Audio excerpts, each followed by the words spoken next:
أعوذ بالله من الشيطان الرجيم بسم الله الرحمن الرحيم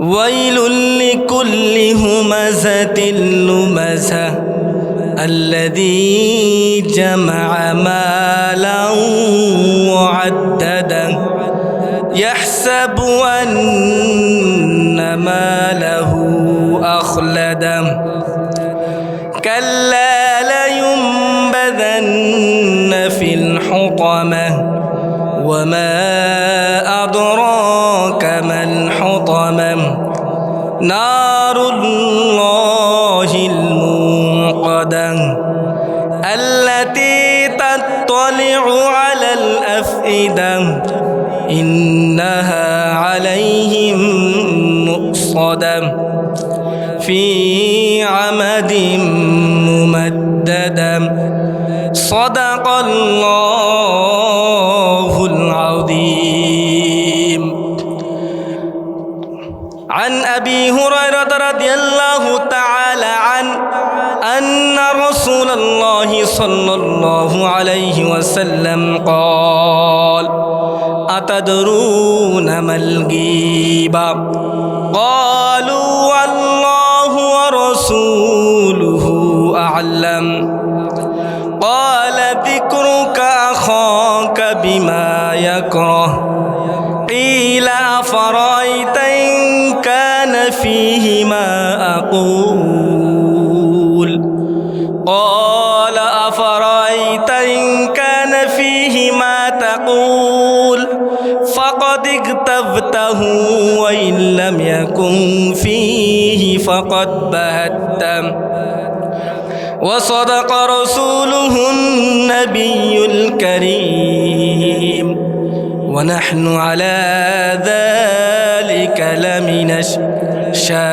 الشاهدين والشاكرين والحمد لله رب العالمين.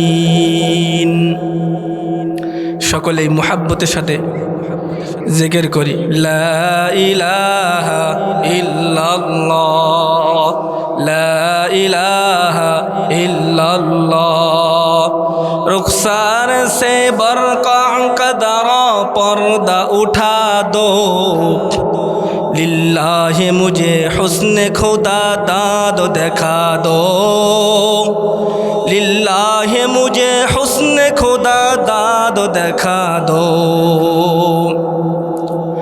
ऐ बहरे करम सदक हुसैन बिन अली का प्यासा हो मुझे शरबत दीदार पिला दो प्यासा हो मुझे शरबत दीदार पिला दो मैं आशिक़ मौला हूँ मगर इश्क़ निराला ए जुमला जहाँ जिनकी तजल्ली से उजाला ए जुमला जहाँ जिनकी तजल्ली से उजाला ला इलाहा इल्लाल्लाह।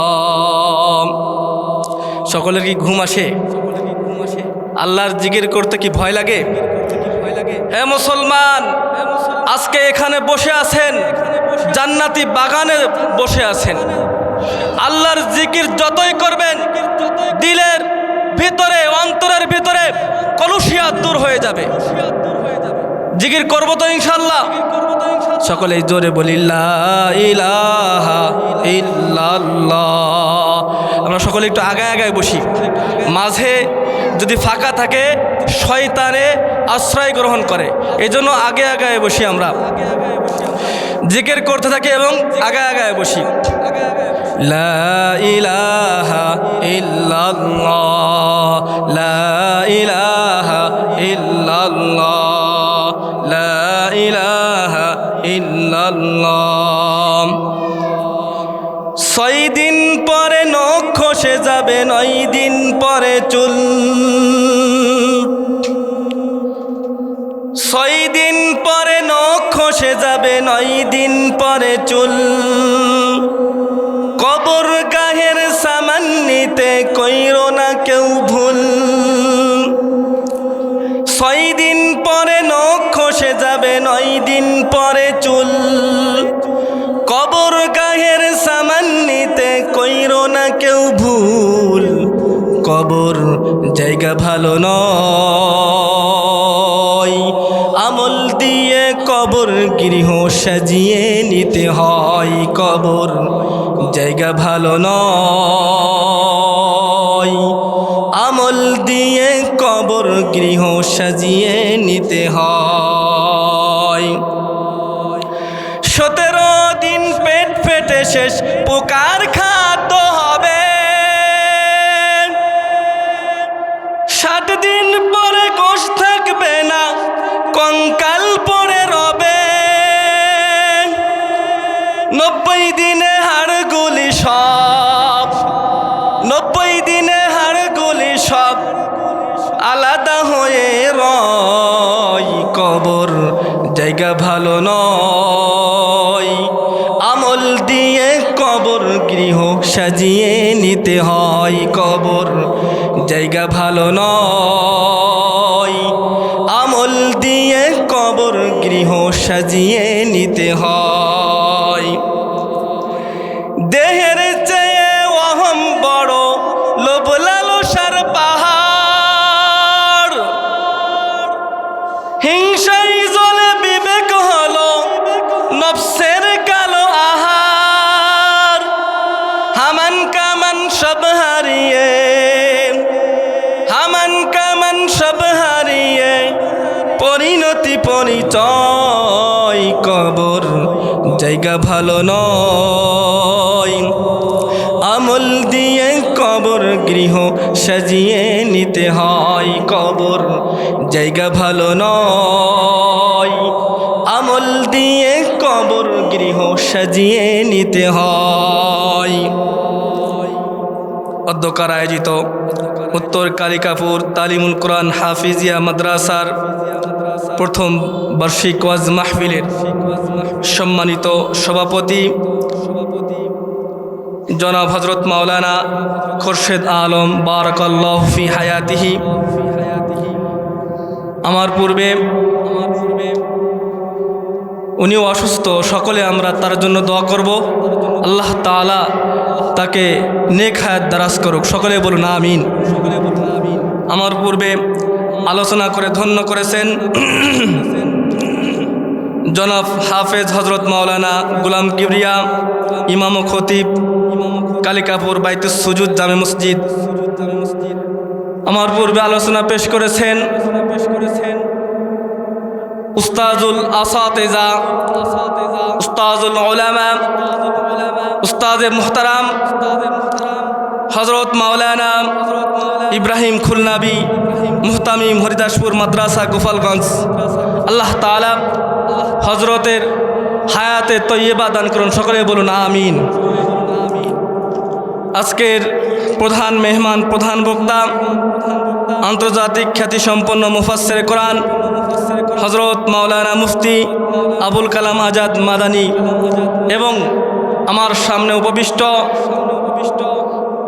মুরব্বিয়ানে ইযম, সমবয়সী তরুণ ও যুবক ভাইয়েরা, পর্দার আড়ালে অবস্থানরতা শ্রদ্ধেয়া মা ও বোনেরা, সর্বপ্রথম শুকরিয়া জ্ঞাপন করছি যে মহান রব্বুল আলামিন আমাদেরকে জান্নাতি বাগিচায়, জান্নাতি বাগানে এসে রব্বুল আলামিনের জন্য একটাই উদ্দেশ্য, আল্লাহকে সন্তুষ্টি করার লক্ষ্যে বসার তৌফিক দান করেছেন। এই জন্য ওই মহান মুনিবের দরবারে শুকরিয়া জ্ঞাপন করছি আলহামদুলিল্লাহ। আজকের রাতের জন্য এই স্থানটা জান্নাতের বাগান, সন্দেহ হয়? পয়গম্বর আরবি সাল্লাল্লাহু আলাইহি ওয়াসাল্লাম বলেন, ইদা মারারতুম বিরিয়াজিল জান্নাহ ফারতাউ। হে সাহাবায়ে কেরাম শোনো, দুনিয়ার ভিতরে যদি কোথাও জান্নাতের বাগিচা দেখো, চলার পথে, অতিক্রমের পথে যদি কোথাও জান্নাতের বাগিচা দেখো তোমরা বসিও। সাহাবায়ে কেরাম জিজ্ঞাসা করলেন, ইয়া রাসূলুল্লাহ, ইয়া হাবিবাল্লাহ, দুনিয়ার ভিতরে আবার জান্নাতের বাগিচা কোনটি? জান্নাত জাহান্নামের ফয়সালা তো মৃত্যুর পরেই হয় নাকি মৃত্যুর আগে হয়? জান্নাত জাহান্নামের ফয়সালা তো মৃত্যুর পরে হয়। ফারিকুম ফিল জান্নাতি ওয়া ফারিকুম ফিস সাঈদ, একদল হবে জান্নাতি, একদল হবে জাহান্নামী, একদল হবে হিজবুল্লাহ, আরেক দল হবে হিজবুশ শয়তান। বলে কে জান্নাতি, কে জাহান্নামী, কে আল্লাহর দলের আওতাভুক্ত, কে শয়তানের দলের আওতাভুক্ত? এটা তো মৃত্যুর পরেই কিয়ামতের ময়দানে, হাসরের ময়দানে নির্ধারিত হয়। কিন্তু দুনিয়ার ময়দানে আবার জান্নাতের বাগিচা কোনটি ইয়া রাসূলুল্লাহ? পয়গম্বর আরবি সাল্লাল্লাহু আলাইহি ওয়াসাল্লাম বলেন, হে সাহাবারা শোনো, দুনিয়ার ভিতরে মাশরিক থেকে নিয়ে মাগরিব পর্যন্ত, শিমাল থেকে নিয়ে জুনুব পর্যন্ত যদি কোথাও তোমরা দেখো যে আমার বরত্ব নিয়ে আলোচনা চলছে, আমার পবিত্রতা নিয়ে আলোচনা চলছে, আমার বানানো জান্নাত নিয়ে আলোচনা চলছে, আমার বানানো জাহান্নাম নিয়ে আলোচনা চলছে, হে সাহাবায়ে কেরাম তোমরা সেখানেই বসিও, সেটাই হলো জান্নাতের বাগিচা। বলেন না সুবহানাল্লাহ? বাড়িতে গিয়ে বলেন সুবহানাল্লাহ। প্যারা হাজিরিন, এখানে সবাই আসতে পারে। গাড়ি কয় প্রকার? দুই প্রকার। কয় প্রকার? এসি গাড়ি, নন এসি গাড়ি। এসি গাড়ির ভিতরে মূল্য বেশি থাকার কারণে নামি দামি এমপি, মন্ত্রী, ডিসি, ওসি তারাই প্রবেশ করতে পারে। কিন্তু নন এসি গাড়িতে মূল্য বেশি থাকার কারণে একজন সাধারণ দিনমজুর, একজন জুতা সেলাই করা মুসিও নন এসি গাড়িতে দাঁড়ায় দাঁড়ায় তারা প্রবেশ করতে পারে কিনা? কিন্তু দামি গাড়িতে তারা প্রবেশ করতে পারে না। কথাটা মাথায় রাখেন। আল্লাহর হুকুম অনুযায়ী, পয়গম্বর আরবি সাল্লাল্লাহু আলাইহি ওয়াসাল্লামের বর্ণনা অনুযায়ী আজকের এই স্থানটা হলো জান্নাতের বাগিচা। এখানে যারা বসে আছে তারা দামি মানুষ হিসেবে দামি স্থানে বসে আছে। যারা এখানে আসি নাই, রাস্তাঘাটে, দোকানে, চায়ের আড্ডায় যারা বসে আছে তাদেরকে আল্লাহ তাআলা কবুল করে না এই জান্নাতি বাগিচায়। কথা বলেন ঠিক কিনা? এই জন্য আমরা এখানে বসে আছি জান্নাতের বাগানে। যদি শেষ পর্যন্ত আজকে আলোচনা হয়, থাকবেন না ভাগবেন? থাকবে না কে কাতুচু করেন? থাকবে না কে কাতুচু করেন? আমি তাই সেটাই বলছি। আল্লাহ তাআলা সকলকে কবুল করুক। প্যারা হাজিরিন, আমি আপনাদের সামনে কোরআনে কারিমের 114টি সূরার ভিতরে 104 নম্বর সূরা সূরাতুল হুমাযা তেলাওয়াত করেছি। স্বল্প সময়ে সূরা হুমাযাকে সামনে রেখে আমি আমার আলোচনা পেশ করার জন্য চেষ্টা করব ইনশাআল্লাহ। আমা তৌফিক ইল্লা বিল্লাহ। প্যারা হাজিরিন, সূরাতুল হুমাযা নামকরণের কারণ কি? হুমাযা কোরআনুল কারীমের ভিতরে প্রত্যেকটা সূরার ভিতরে কিছু কিছু গুরুত্বপূর্ণ আলোচনা রয়েছে। একটা চেয়ে আরেকটা বেশি গুরুত্বপূর্ণ। সূরাতুল হুমাযা এর ভিতরে হুমাযা নিয়ে আলোচনা করা হয়েছে। হুমাযা অর্থ দুর্ভোগ, হুমাযা অর্থ ধ্বংস, জাহান্নামের শাস্তি, আযাব। এই হুমাযা নিয়ে আলোচনা করা হয়েছে, যার কারণে সূরার নাম রাখা হয়েছে হুমাযা বলে। প্যারা হাজিরিন, এই হুমাযা নাজিল হওয়ার প্রেক্ষাপট কি?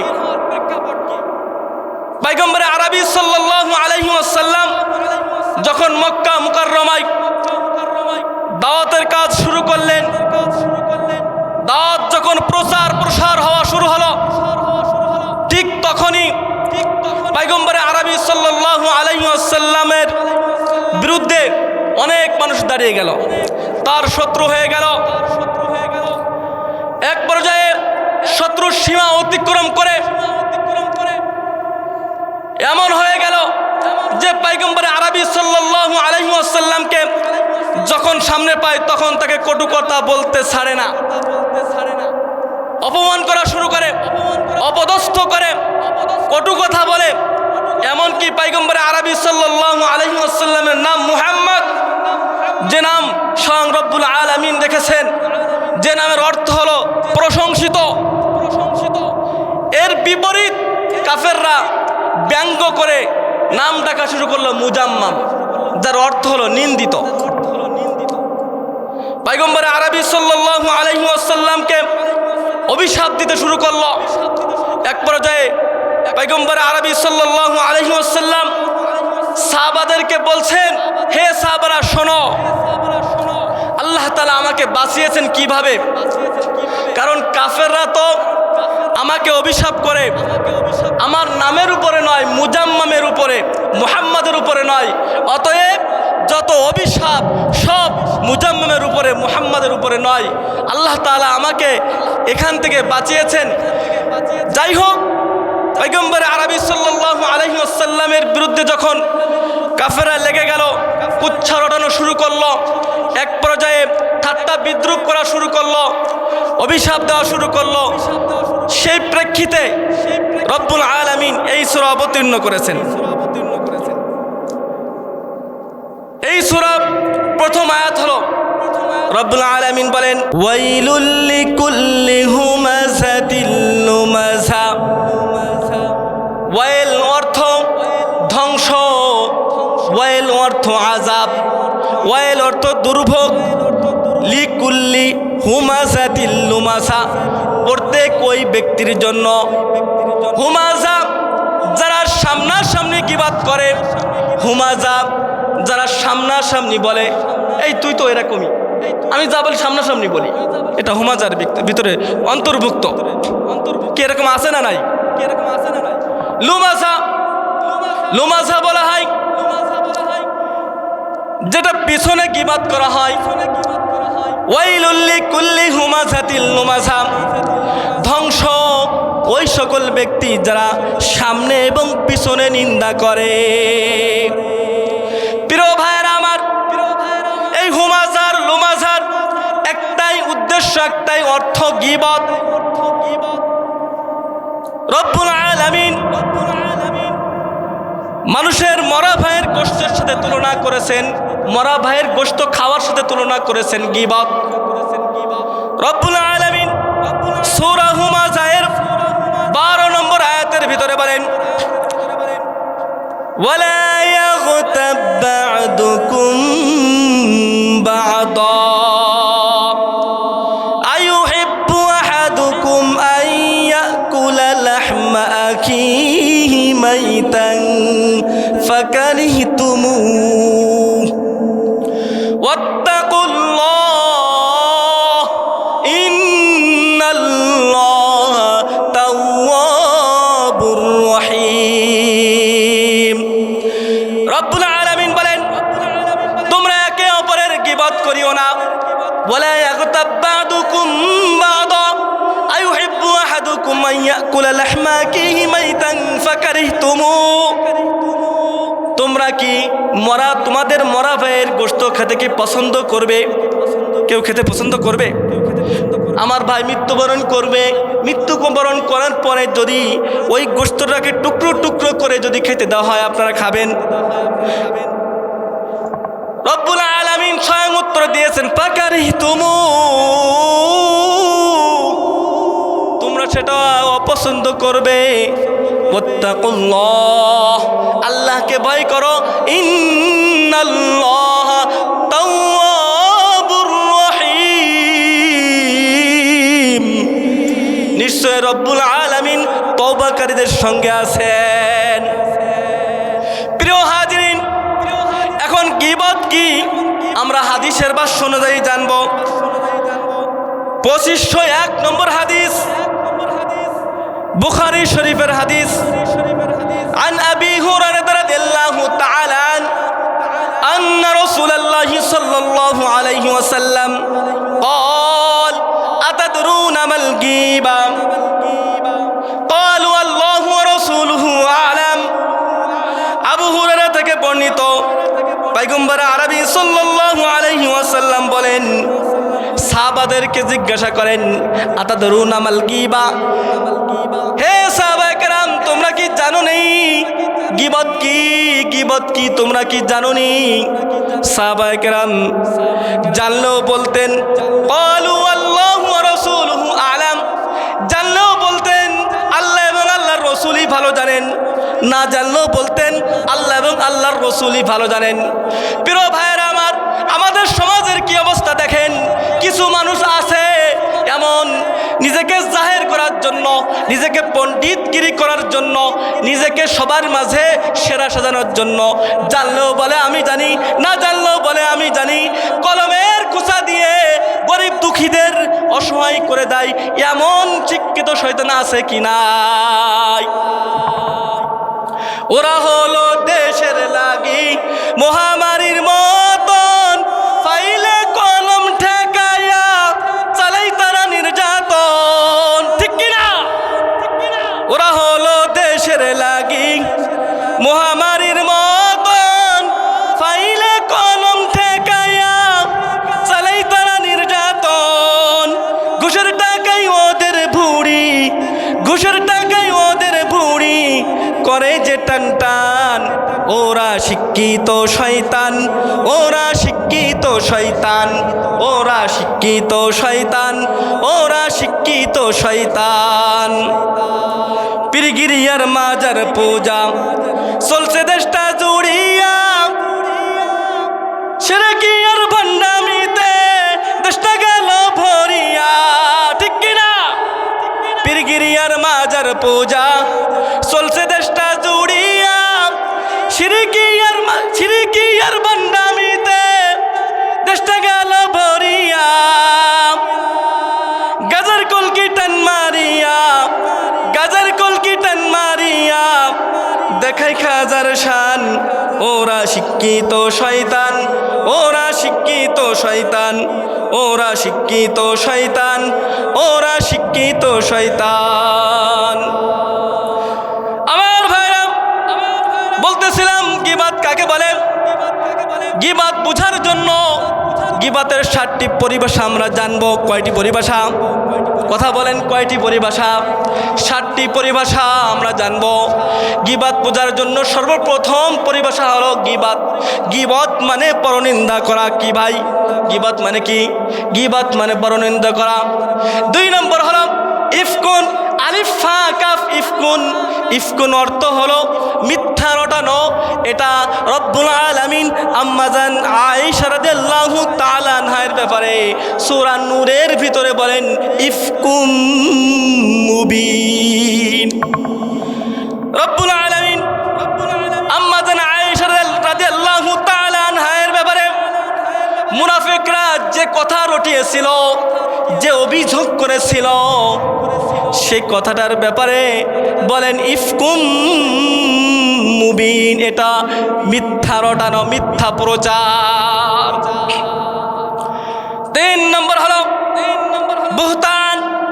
বুহতান অর্থ অপবাদ আরোপ করা, অপবাদ দেওয়া। এটাও রব্বুল আলামিন আম্মাজান আয়েশা রাদিয়াল্লাহু তাআলা আনহার ব্যাপারে বলেন হাযা বুহতানুন আযীম।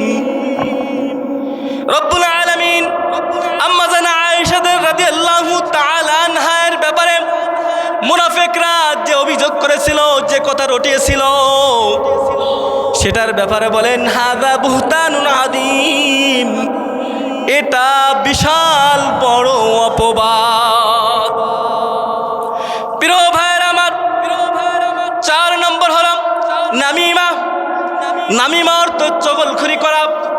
রব্বুল আলামিন সূরা কলমের 10 এবং 11 নম্বর আয়াতে বলেন ওয়ালা তুতি' কুল্লা হাল্লাফিম মাহিন হাম্মাজিম মাশশাইম বিনামিম। হাম্মাজ, যারা সামনাসামনি মানুষকে অপমান করে, লাঞ্ছিত করে। মাশশাইম বিনামিম, যারা চগলখড়ি করে। একজনের নিকটে গিয়ে বলে যে তুমি এরকম, আরেকজনের নিকটে তার কথা বলে সে ওরকম। এভাবে মাঝখানে থেকে দুইজনের ভিতরে গন্ডগোল লাগাই দেওয়া, এটাকে বলা হয় চগলখড়ি। 5 নম্বর হলো হুমাজা, আল্লাযী ইয়াগতাবু ওয়া ইয়াতাআলু ফী ওয়াজহির রাজুল। হুমাজা বলা হয় সামনাসামনি যাকে অপমান করা হয় তাকে বলা হয় হুমাজা। 6 নম্বর হলো লুমাজা। লুমাজা বলা হয় আল্লাযী ইয়াগতাবু মিন খালফিহি ইযা গাবার রাজুল। লুমাজা বলা হয় অনুপস্থিত থাকা অবস্থায় যাকে গীবাত করা হয় তাকে বলা হয় লুমাজা। 7 নম্বর হলো শাতামুন, শিন তামিম শাতামুন। পয়গম্বর আরবি সাল্লাল্লাহু আলাইহি ওয়াসাল্লামকে যারা ব্যঙ্গ করত তাদেরকে বলা হয় শাতামে রাসূল। এই 7টা পরিভাষাকে একত্রিত করলে দেখা যায় এই 7টা পরিভাষার ভিতরে গীবতের গন্ধ পাওয়া যায়। প্রিয় ভাইয়ের আমার, আমরা গীবাত করি 4টা মাধ্যমে সাধারণত। কয়টা মাধ্যম ভাই? কথা বলতে হবে। 4টা মাধ্যম। প্রথম নম্বর হলো আল গীবাতু বিল লিসান। প্রথম নম্বর হলো আল গীবাতু বিল লিসান, জিহ্বার মাধ্যমে গীবাত। আল গীবাতু বিল কলব, অন্তরের মাধ্যমে গীবাত, কলবের মাধ্যমে গীবাত। আল গীবাতু বিল ইশারা, ইশারার মাধ্যমে গীবাত। 4 নম্বর হলো আল গীবাতু বিল কিতাবা, লেখার মাধ্যমে গীবাত। প্রিয় ভাইয়ের আমার, গভীর মনোযোগ। প্রত্যেকটা অ্যানালাইসিস করলে দেখা যাবে আমাদের অন্তরের ভিতরে অনেকের প্রশ্ন আসে, সেই প্রশ্নগুলোর উত্তর আপনারা পেয়ে যাবেন। প্রথম নম্বর হলো আল গীবাতু বিল লিসান, জিহ্বার মাধ্যমে গীবাত। বুখারী শরীফের 6477 নম্বর হাদিস, ইন্নাল আবদা লা ইয়াতাকাল্লামু বিল কালিমা মা ইয়াতাবায়ানু ফিহা ইয়াজিল্লু বিহা ফিন্নার আবআদা মিম্মা বাইনাল মাশরিক। মানুষ মাঝে মাঝে এমন কথা বলে, পরিণাম না বুঝে কথা বলে, পরিণতি না বুঝে কথা বলে। প্রিয় ভাইরা আমার, যখন কথা বলে সে কিছুই বোঝে না, পরবর্তীতে যখন তার সেন্স ফিরে আসে সে বোঝে যে আমি যে কথাটি বললাম এই কথাটি কত দূর গিয়েছে সে নিজেই বোঝে। এই পরিণাম না বুঝে কথা বলার কারণে ফিন্নার,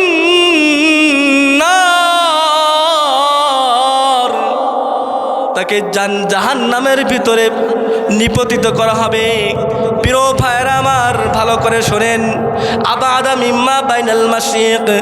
প্রিয় ভাইরা আমার, শুধু তাই নয়, পূর্ব থেকে নিয়ে পশ্চিম পর্যন্ত যত দূরত্ব, এত দূরত্বের থেকেও বেশি জাহান্নামের গভীরে তাকে নিক্ষেপ করা হবে। নাউযুবিল্লাহ। প্রিয় ভাইরা আমার, বুখারী শরীফের 6478 নম্বর হাদিস, পয়গম্বর আরবি সাল্লাল্লাহু আলাইহি ওয়াসাল্লাম বলেন, ইন্নাল আবদা লা ইয়াতাকাল্লামু বিল কালিমাতা মিন সাখাতিল্লাহ লা ইলকি লাহা বালা ইয়াহফি বিহা জাহান্নাম। মানুষ মাঝে মাঝে এমন কথা বলে, কথা বলার কারণে আল্লাহ অসন্তুষ্টি হন, আল্লাহর অসন্তুষ্টিমূলক কথা বলে, যার কারণে ফি জাহান্নাম, তার স্থান ঠিকানা হয় জাহান্নামে। প্রিয় ভাইরা আমার, গভীর মনোযোগ। আমার মা বোনেরা গভীর মনোযোগ। বুখারী শরীফের হাদিস, পয়গম্বর আরবি সাল্লাল্লাহু আলাইহি ওয়াসাল্লাম একবার সাহাবাদেরকে নিয়ে কথা বলতেছিলেন। তখন তিনি বলেন, সাহাবাদেরকে বলেন, হে সাহাবায়ে কেরাম শোনেন, হে সাহাবায়ে কেরাম তোমরা শোনো, আমি জাহান্নামে দেখেছি পুরুষদের তুলনায় নারীরা বেশি জাহান্নামী। সাহাবায়ে কেরাম এবার পয়গম্বর আরবি সাল্লাল্লাহু আলাইহি ওয়াসাল্লামের কাছে জিজ্ঞাসা করেছে, ইয়া রাসূলুল্লাহ, ইয়া হাবিবাল্লাহ, কেন নারীরা বেশি জাহান্নামী আপনি দেখেছেন? নারীদের বেশি জাহান্নামী আপনি কেন দেখেছেন বলেন আমাদের। পয়গম্বর আরবি সাল্লাল্লাহু আলাইহি ওয়াসাল্লাম বলেন, হে সাহাবায়ে কেরাম শোনো, তাকসুরুল লানাব, যারা বেশি বেশি অভিশাপ করে, কি করে? বেশি বেশি অভিশাপ দেয়। আমরা মনে হয় দিই না, বেশি আমাদের মা বোনেদের ভিতরে বেশি দেখা যায়। এমনকি সন্তানদেরকেও ছাড় দেয় না, তুই যাচ্ছিস যা, তোর মুখ যেন আমি আর না দেখি। আছে আছে কি নাই? কথা বলেন। এত ছোট সন্তানের ব্যাপারে বলে, আমার এক মুসল্লি এসে বলছে যে হুজুর, আমার আম্মা তো আমাকে এমন কথা বলল, এই কথা বলাটা কি ঠিক? আমি বলছি, আপনার আম্মা তো যে কথা বলেছে, এই কথার পরিণাম যদি সে জানতো সে বলতো না। আরও একটা অভ্যাস আছে আমাদের কালিকাপুর গ্রামে, মনে হয় নাই, কিন্তু অন্য জায়গায় আছে, স্বামীদের বেশি অভিশাপ করে। কি করে? স্বামীদের অভিশাপে একেবারেই ধুয়ে দেয়। প্রিয় ভাইয়ের আমার, এর একটাই যুক্তি হলো যে স্বামীরা ভালো ব্যবহার করে না, যার কারণে স্বামীদের অগোচরে অভিশাপ দিয়ে ধুয়ে দেয়। কিন্তু ফিরাউনের স্ত্রী কে ছিলেন বলেন? কে ছিলেন? আসিয়া। ফিরাউন আসিয়াকে যন্ত্রণা নিপীড়ন করতে করতে থিত করে ফেলেছে। তারপরেও কিন্তু আসিয়া কিন্তু বদদোয়া দেয় নাই। আসিয়ার শরীরের উপরে পাথর দিয়ে তার উপরে ফিরাউন জোরে জোরে লাফায়ে লাফায়ে এমন মেরেছে, যার কারণে আসিয়া মৃত্যুর শয্যার একেবারে মৃত্যুর শরণাপন্ন হয়ে গিয়েছে। এমত অবস্থায় আসিয়া বদদোয়া দেয় নাই, রব্বুল আলামিন তার ফেরেশতাকে পাঠিয়ে দিয়েছেন, যাও যাও আমার ওই পেয়ারা বান্দির কাছে যাও। ফিরাউন তাকে নির্যাতন নিপীড়ন করে শেষ করে দিয়েছে। ফেরেশতারা এসে আসিয়াকে বলে যে আপনি শুধু একটু বদদোয়া করেন, একটু অভিশাপ দেন, আপনি শুধু বদদোয়া করেন। তিনি ওটা বলেন নাই, তিনি বলেছেন ক্বালাত রাব্বি ইবনি লি ইনদাকা বাইতান ফিল জান্নাহ ওয়া নাজ্জিনি মিন ফিরআউন। তিনি বলেছেন, রব্বুল আলামিন আমাকে আপনার জান্নাতের ভিতরে একটা বাড়ির ব্যবস্থা করে দেন, আর ফিরাউনের নির্যাতন থেকে আমাকে রক্ষা করেন। তিনি ফিরাউনের নির্যাতন থেকে রক্ষা চাওয়ার জন্য রব্বুল আলামিনের কাছে দোয়া চেয়েছেন, তিনি কিন্তু অভিশাপ দেন নাই। কিন্তু আমাদের ভিতরে আমাদের অভ্যাস হলো সর্বসময় স্বামীকে অভিশাপ দিয়ে ধুয়ে ফেলানো হয়। আমার মা বোনেরা খেয়াল করে শোনেন, এটা হলো 1 নম্বর। 2 নম্বর হলো তাকফুরুল আশীরা, স্বামীর অকৃতজ্ঞতা করে। স্বামী বিদেশ থেকে মাথার ঘাম পায়ে ফেলে টাকা আয় করে আপনাকে দিচ্ছে, মাঠে ঘাটে পরিশ্রম করে, বিলে পরিশ্রম করে, রিক্সা চালিয়ে আপনাকে টাকা দিচ্ছে। যদি পানের থেকে চুন একটু খসে যায়, আপনি আপনার স্বামীর নামে অশুকরিয়া আদায় করা শুরু করেন। ঠিক কিনা ভাই? এলাকায় নাই, কিন্তু অন্য জায়গায় আছে। প্রিয় ভাইরা আমার, খেয়াল করে শোনেন, পর্দার আড়ালে শ্রবণরত আমার মা বোনেরা ভালো করে শোনেন। এই 2টি কারণে, একটা হলো অভিশাপ দেওয়া, আর একটা হলো স্বামীর নাক শুকরিয়া করা। এই 2টা কারণের জন্য জাহান্নামে অধিক নারী জাহান্নামী হবে। নাউযুবিল্লাহ।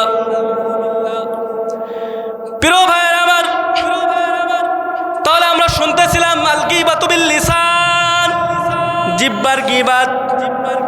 2 নম্বর হলো আল গীবাতু বিল কলব, অন্তরের গীবাত। কিসের গীবাত ভাই? অন্তরের গীবাত। আমরা অনেকেই মনে মনে ভাবতেছি অন্তরের আবার কি গীবাত। অন্তরের গীবাতের সম্পর্কে রব্বুল আলামিন বলেন, ইয়া আইয়ুহাল্লাযীনা আমানু ইজতানিবু কাসীরাম মিনাদ-দন্ন ইন্না বা'দাদ-দন্নি ইসমুন ওয়া লা তাজাসসু ওয়া লা ইয়াগতাব বা'দুকুম বা'দা। হে প্রিয় ভাইরা আমার, ভালো করে শোনেন, অন্তরের গীবাত হলো ইয়া আইয়ুহাল্লাযীনা আমানু, হে ঈমানদারগণ, আমানু ইজতানিবু কাসীরাম মিনাদ-দন্ন, তোমরা অধিকাংশ ধারণা থেকে তোমরা বিরত থাকো। ইন্না বা'দাদ-দন্নি ইসমুন, নিশ্চয় অধিক ধারণা গুনাহ। আমরা কিন্তু সর্বসময় ধারণা করতে থাকি। আমাদের কিন্তু একটা অভ্যাস আছে যে যখন ছেলে বাড়িতে আসে, শাশুড়ি এভাবে কানি পাতে, আমার নামে নিশ্চয়ই কিছু বলতেছে বউয়ের কাছে। আছে না নাই? কথা বলেন। এ এলাকায় নাই, অন্য জায়গায় আছে মনে হয়। প্রিয় ভাইয়ের আমার, এই কানি পাতা ধারণা করাটা কতটুকু গুনাহ। ইন্না বা'দাদ-দন্ন ইসমু ওয়া লা তাজাসসু, অনেক বড় গুনাহ। ওয়ালা তাজাসসু, তোমরা একে অপরের গোয়েন্দাগিরি করো না। কি করো না ভাই? একে অপরের পিছনে লাগিও না, গোয়েন্দাগিরি করো না। যখন ছেলে বাড়িতে আসে শাশুড়ি মশাই, তখন বিভিন্ন জায়গায় দাঁড়িয়ে দাঁড়িয়ে গোয়েন্দাগিরি শুরু করে দেয় যে ছেলে আমার নামে কি বলছে। শুধু তাই নয়, আমার পাশের পরিবার আমার থেকে ভালো চলছে, খুব শান্তিতে চলছে, আমার ওইটা দেখে হিংসা হচ্ছে।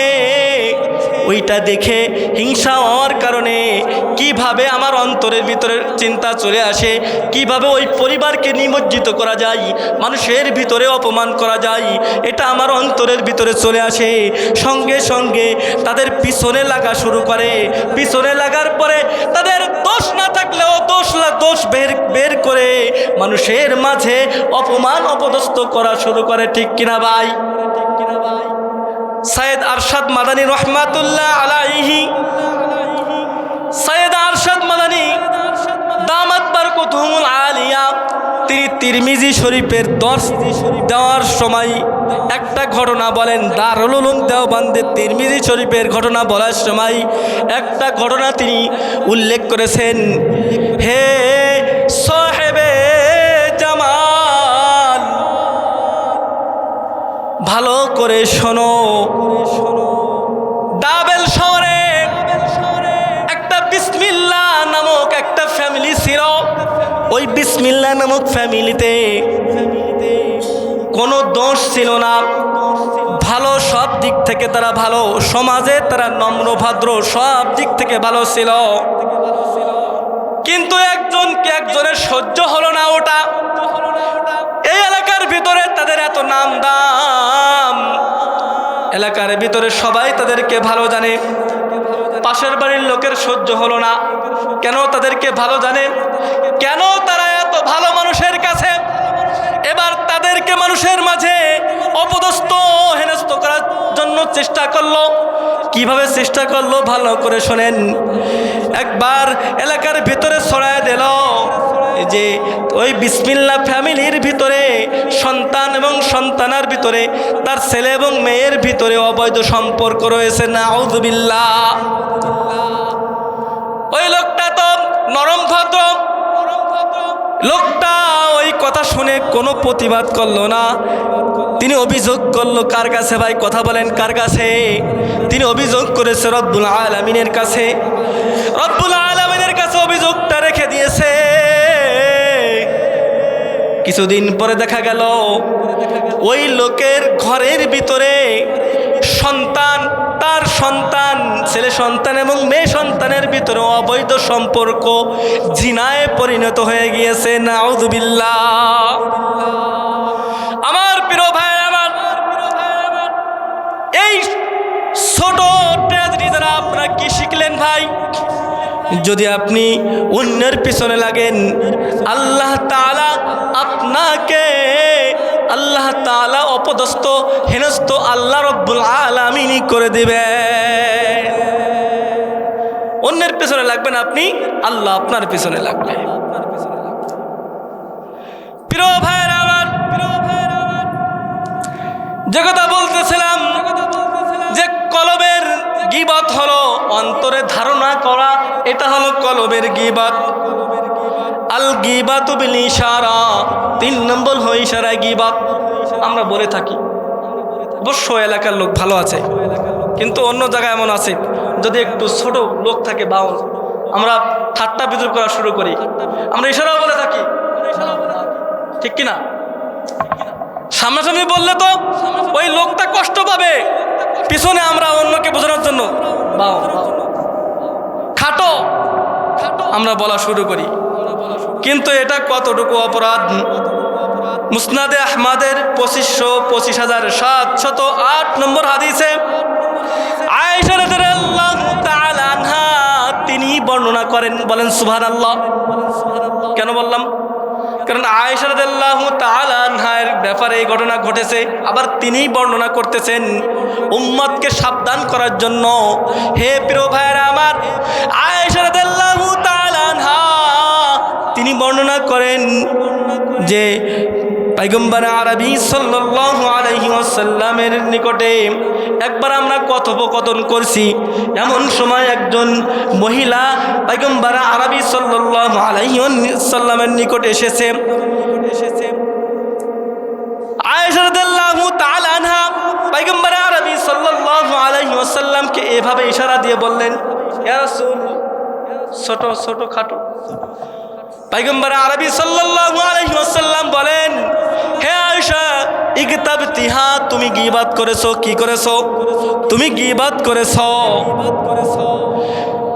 আয়েশা রাদিয়াল্লাহু তাআলা অন্য হাদিসের ভিতরে বর্ণনা করেন, আয়েশা রাদিয়াল্লাহু তাআলা আনহা তিনি বলেন, একবার আমি এবং রাসূল সাল্লাল্লাহু আলাইহি ওয়াসাল্লাম কথোপকথন করি।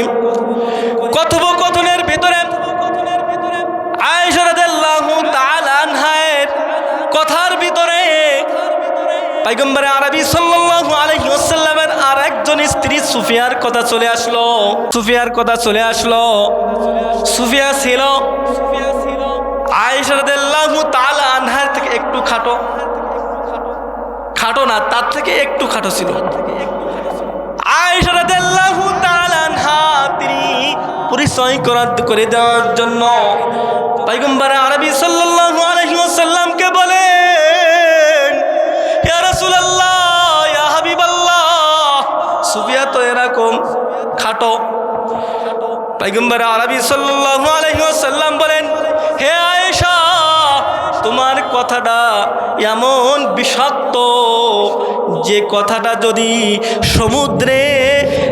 সমুদ্রের সঙ্গে মিশিয়ে দেওয়া হয়, সমুদ্রের পানি বিষাক্ত হয়ে যাবে। নাউযুবিল্লাহ। কতটুকু ভয়ঙ্কর! সমুদ্রের পানির ভিতরে যদি দেওয়া হয়, সমুদ্রের পানি কি হয়ে যাবে? একেবারে বিষাক্ত হয়ে যাবে। প্রিয় ভাইরা আমার, আল গীবাতু বিল কিতাবা 4 নম্বর হলো লেখার মাধ্যমে গীবত। ইমাম গাজ্জালী রহমাতুল্লাহ আলাইহি বলেন, কলম হলো 2 ভাষার এক ভাষা। কি ভাই? কলম হলো 2 ভাষার এক ভাষা।